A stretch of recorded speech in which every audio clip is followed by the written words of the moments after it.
Steve, thank you so much for being here with us today. Thanks, Matt. Thanks for having me and the opportunity. It's awesome.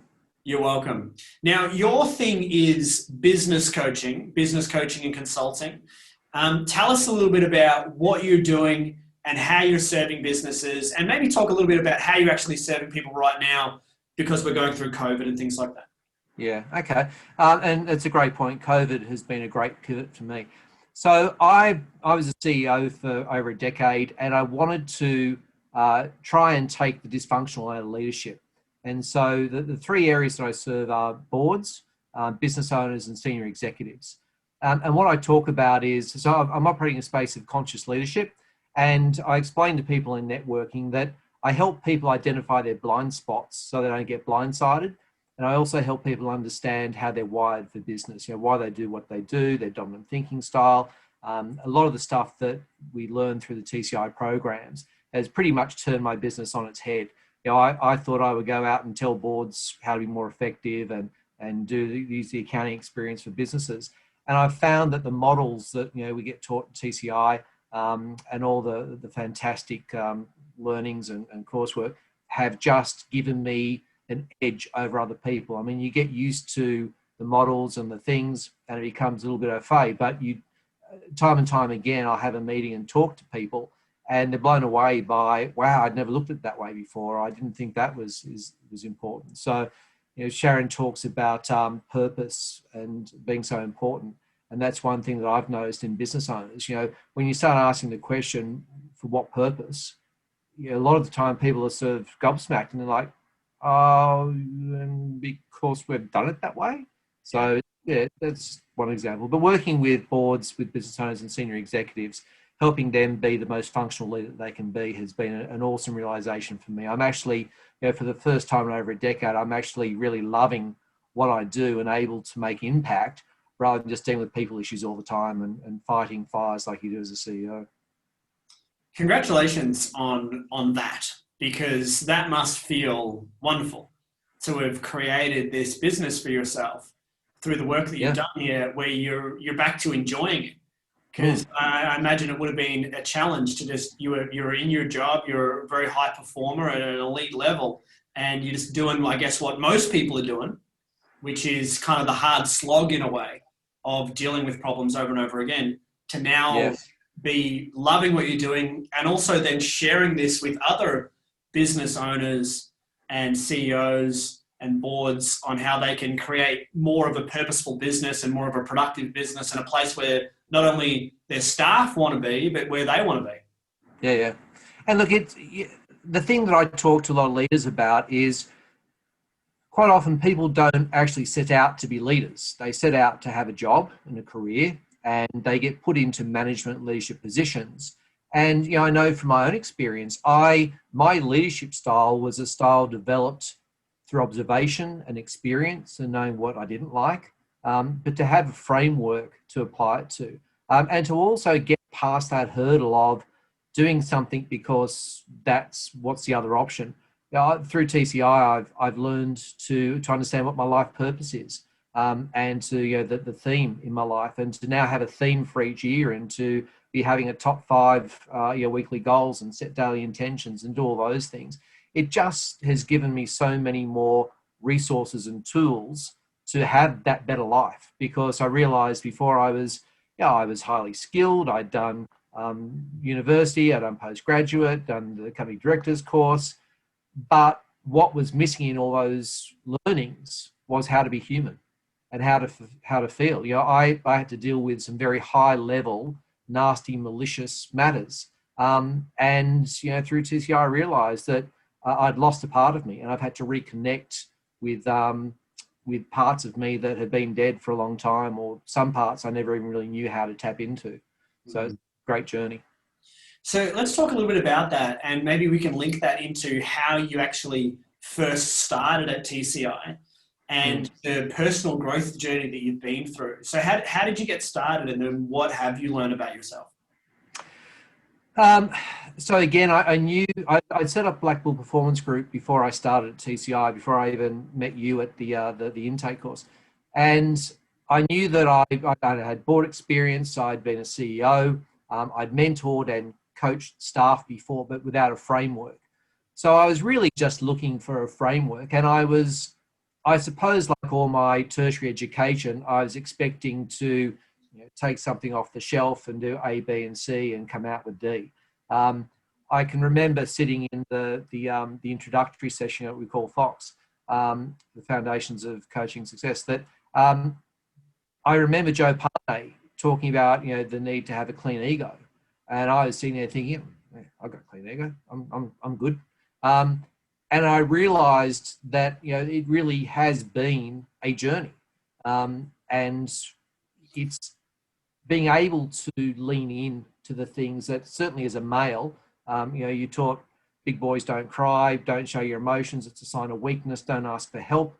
I still struggle with that to some degree, to a large degree, but it's realising that it's okay, and that again, one of the tools I've learned is how to process emotions and be aware of the triggers and the difference between emotions and feelings. And I think it's just given me a much better toolbox to approach life. Yeah, it's such a powerful thing because, like you said, there's so much that we don't get taught about how to manage ourselves, and then we find ourselves in a job or in a position of great responsibility, and also what comes with that is also so much pressure, but no ability to be able to manage ourselves. Yeah.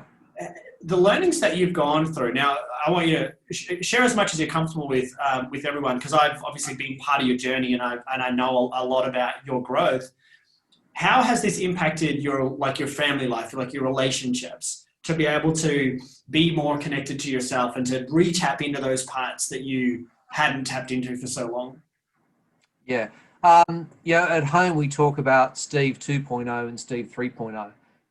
Steve 3.0 is a much nicer person to be around. I love it. It's and again in leadership work I do now, I talk about how conscious leadership is about it's leadership with emotional intelligence and understanding more about yourself and your impact on others. And what I realized was, in my need to be a CEO, my need as the main income earner, and all the pressure that I was carrying, that manifested in being very short at home, being very on edge all the time. Family would tiptoe around me, so they didn't trigger me. And it's not anything nasty, but it was just I'm a very loud voice. I'm a D in E-disc, so I can be more overbearing than I realize I'm being. And even the ability to have that behavioral flexibility now, to realize when to bring my big energy and when to lessen the energy a bit and when to be more open. I've learned that everyone isn't the enemy. I was raised from pretty much birth to treat people as suspicious and as strangers. And we talk about stranger danger. I was kidnapped from the USA by my mum as a kid, and that led a lot of stuff in me. So understanding tribal cycles and understanding enmeshment and all those things has been a huge part of me letting go of some things that have been impacting on my life up until now. At 54, I'm now looking at the next 20 years as really being able to live the life that I want to live on my terms and being able to help others as well. It's fantastic. Now, I know that the transition of business for you has been a little bit challenging. You've had to, relearn things, learn about the actual it's different to be the person running the business to a solo entrepreneur as a new set of skills. And I know that this month you're doing really well financially, so congratulations on that. Thank you. Awesome, especially through these challenging times and changing times. I know that you're on track to achieve what you want to achieve. What has been, if you were to, I don't even really like asking the question, what's the one thing? What was it that has been something that's maybe shifted for you in your thinking that's really helped you get to the point where now you are running a business, you're earning a good income, and you've successfully transitioned into your own full-time company? What was the difference between when you were struggling to now you're thriving? Probably the biggest thing has been the shift in mindset. shifting from below the line on a number of things. I would always say that I was very above the line in everything. I've found that I've been an expert at hiding and deflecting. And so, as a CEO, I was able to lead and do everything that needed to do. But when it's back down to you as an individual, that was one of the first things I had to adjust to after leaving my paid CEO role was if something needs to be done, there's no one to delegate it to. And it's about understanding the worth of support of a community. When we did throughout the courses I've done, the face-to-face course that I'm TCI, I've created a strong community of friends that are there to support and bounce ideas and be accountable.